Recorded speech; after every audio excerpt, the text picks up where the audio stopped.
እናቴ ሌላ ልጅ የላትም፣ እኔ ብቻ ነኝ፣ በአላህ እኔ ሙስሊም ነኝ፣ አትግደለኝ እያለ አንገቱን በሰይፍ ቀላው። እና ሊላሂ ወኢላሂ ራጂዑን። አሰላሙ አለይኩም ወራህመቱላሂ ወበረካቱ። ሰላም ቤተሰቦቼ እንዴት ናችሁልኝ? ሁላችሁንም ሰላም ብያለሁ። ይህን ቪዲዮ በአላህ ሙስሊሞችም ክርስቲያኖችም ሆናችሁ በአላህ በምታምኑት እምነት ይዣችኋለሁ። ላይክ ሸር አድርጉት፣ እስከ መጨረሻው ማዳምጡት። እውነት የሰው ልጅ ሰው ነው የሚባለው ምኑ ነው ሰውነት ሰው የሚያደርገው? እናት አንድ ልጅ ብቻ ያላት አይደለም። ለምን 10-20 ልጅ አይኖራትም? ለሷ ሁሉም ልጆቿ አንድ ናቸው። ሰው ነን የምትሉ ሰዎች እንደው ይህን ድርጊት በምን ትገልጡታላችሁ? እውነት እንዴት አይነት ጭካኔና እንዴት አይነት መራርና ክፉ ሰው ብንሆን ነው ወላሂ አልዓዚም እንደዚህ አይነትን መከራ በላ በኛ ላይ እንዲወርድብን ያደረገው?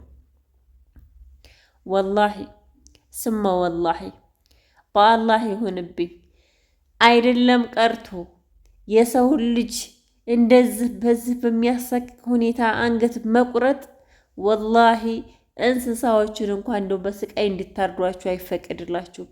እኔ ሙስሊም ነኝ፣ እባክህን አትግደለኝ፣ ለእናቴ አንድ ነኝ፣ እባክህን ብሎ አንገቱን ጉንብስ ብሎ እግሩ ላይ ወርቆ ሲለምነው እሱ ግን አንገቱን ቀጨው። እና ሊላሂ ወኢላሂ ራጂዑን። ያን ቪዲዮ ካየሁባት ታይም ሰከንድ ጀምሮ አናቴ ከሁለት ነው የተከፈለው። አሞኝ ነው ያረፈደው፣ አሞኝ ነው የዋለው። ሐቂቃ የሞተው ልጅ እንደ እውነቱ አላህ ሙስሊም ከሆነ አላህ ይማረው፣ እንደ ፈጣሪ እንደ እምነቱ እሱ ይማረው።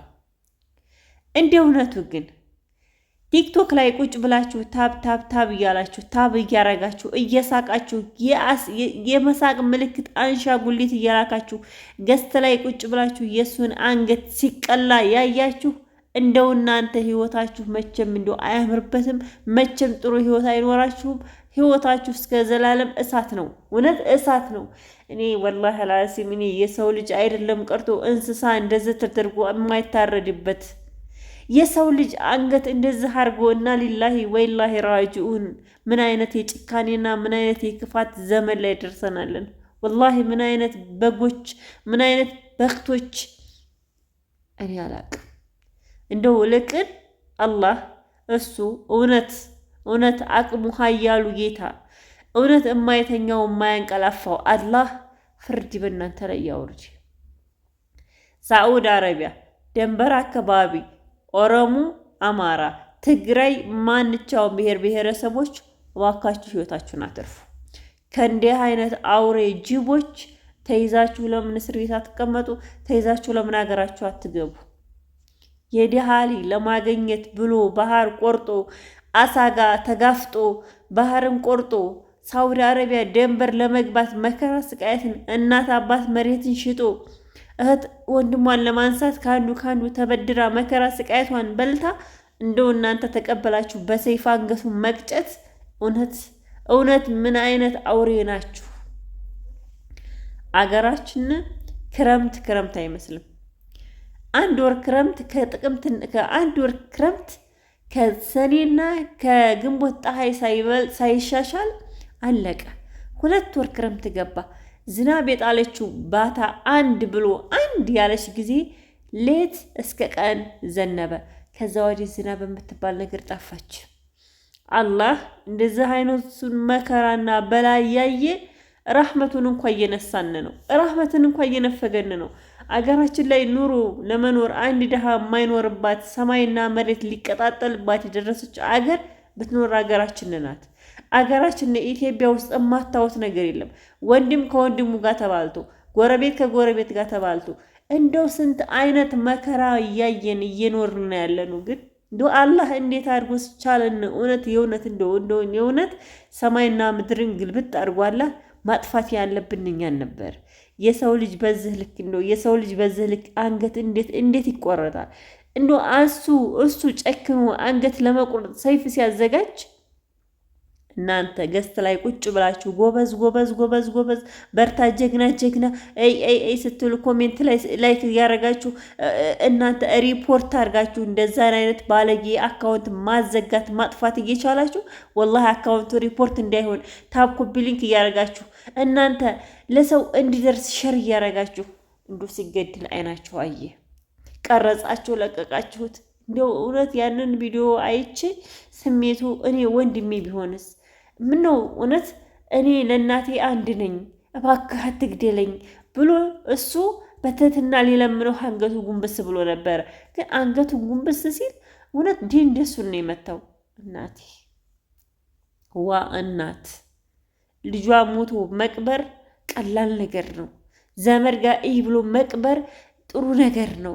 ግን ልጇ በዚህ መልኩ የሚያስፈራ ድምፅ ለእናቴ አንድ ላይ እንድትረፍላት አትግድለኝ የሚል ድምፅ እስከ ዘላለም ጆሮዋ የማይጠፋ ከልቧ የማይረሳ ትልቅ ጠባሳ። እውነት ልንገራችሁ ሙስሊምም ሆነ ክርስቲያንም ሆነ ማንኛውም አማኝ ተበዳይ ወደ አላህ ያ ረብ ያ አላህ ወላሂ የጠየቅህ ለታ እንባው ወደሱ የፈሰሰ ይለታ ከናንተ ላይ የሚወረወር ጦር ተውት። ምን አይነት ጦር እንደሚወረወርባችሁ ምን አይነት በላ እንደሚወርድባችሁ ተውት። እንዲሁ የበላ በላ መጨረሻ ሀበሻዎች የበላ በላ መጨረሻ ሀበሻዎች በዛም ነገር በዚህም ነገር እንደው ወይኔ እንደው ምን አይነት ዘመን ላይ ደረስን። የእውነት እንደው ምን አይነት እንደው እንደዚህ አይነት ኢትዮጵያዊ ተብሎ ከእንዲህ አይነት ውስጥ ትውልድ ከመወለድ እንደው ውሃ ሆኖ መቅረት ይሻላል። ቀሰመን ቢላ እንደው ውሃ ሆኖ እንደ አይነት ወንድም ያላችሁ ወንድም አለን አትበሉ። እንደ አይነት ባል ያላችሁ ባል አለን አትበሉ። አውሬ ሰው በላ ጨካኝ እንደዛ አይነት ቤተሰብ ያላችሁ ሰዎች ሰው ናችሁ አትበሉ። እውነት እንደው ከሰው የተፈጠሩ አይደሉም። ማንም ሰው ልንገራችሁ አይደለም የሰው ልጅ ማረድ ወላሂ ዶሮን እንኳን ለማረድ እኔ ሱብሃንአላህ እንዴት ብሎ ያችን የአላህን ሩህ ለማውጣት እንዴት እንደሚጨነቅ አንድ ወንድም አንድ በረሃኛን አንድ በየመን መንገድ የተንከራተተን ወንድማችሁን ሰይፍ አንስታችሁ ቆረጣችሁ። ታዲያ ይሄ እውነት ኢትዮጵያዊ ነው? ታዲያ ይሄ እውነት ሰው አዛኝ ናችሁ? ታዲያ እናንተ ከሰዎች ዘንድ የተመረጣችሁ ናችሁ? እንደ ሰው ናችሁ እንዴ? እንስሳ እኮ እንደናንተ እኮ አይደለም እኮ። እኔ እውነት ልንገራችሁ ወላሂ እኔ ያችን ቪዲዮ ካየሁባት ሰዓት ጀምሮ ወላሂ አሞኛል። ሰላም አይደለሁም። አይኔ ላይ እምባል ጠፋልኝ ብሏለን። ወላሂ በጣም ነው የገረመኝ። ሰው ለዚህን ያህል ጨካኝ ነው ወይ? የዚህን ያህል አረመኔ ጅብ የዚህን ያህል ሰውን ይበላል? የዚህን ያህል ወንድሙ አርዶ ደስታ ያገኛል? በቃ እንደው እውነት ለመናገር እኔ አላምንም። በዚህ ልክ የሰውን ልጅ እንደዛ አድርጎ የሰውን ልጅ አንገት ቆርጦ ሰላም ማግኘት ይኖራል እንዴ? አውዝ ቢላሂ ምን ሸይጣን ረጂም። ብቻ እንደው አረብ ሀገር ላይ የምትሰሩ እህት ወንድሞቼ እባካችሁ እንደው በበረሃ ቆርጣችሁ በባህር የምትሄዱ እህቱና ወንድሞቼ እባካችሁ ከእንደዚህ አይነት አውሬ ላለመደብለቅ ጥረት አድርጉ።